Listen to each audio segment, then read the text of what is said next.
I'm Matt Bouchard with REIT.com.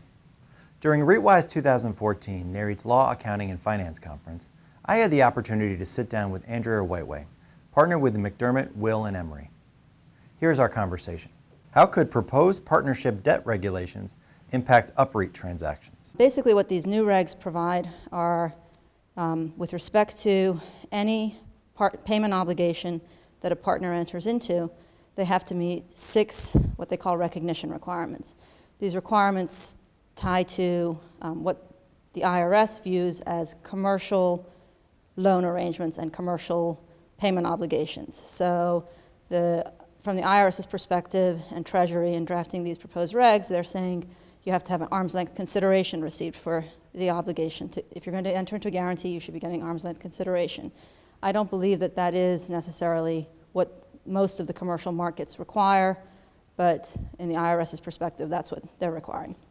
More significantly for REITs, one of the additional 6 recognition requirements is that the payment obligation term has to be the same term as the payment liability.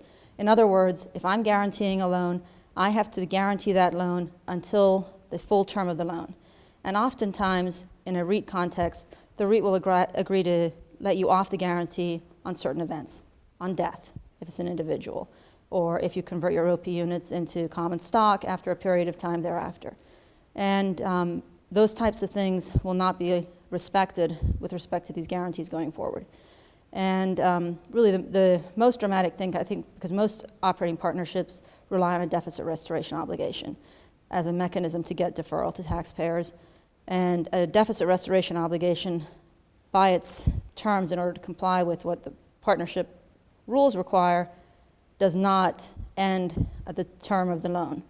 It can end earlier. So in essence, the way operating partnerships have historically allocated debt to property contributors, which is how you facilitate investment, you facilitate getting new property into your operating partnership by virtue of having property contributors put their property in.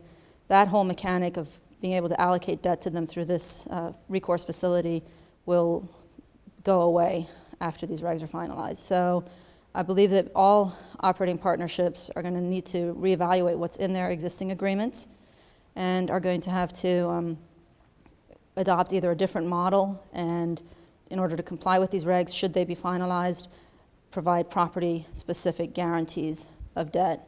And there'll have to be a top guarantee. There's another technique that people use where they allow you to guarantee the bottom, least risky portion of a debt. They won't be allowed to do that anymore. They'd have to be guaranteeing the most risky portion of the debt, if you will.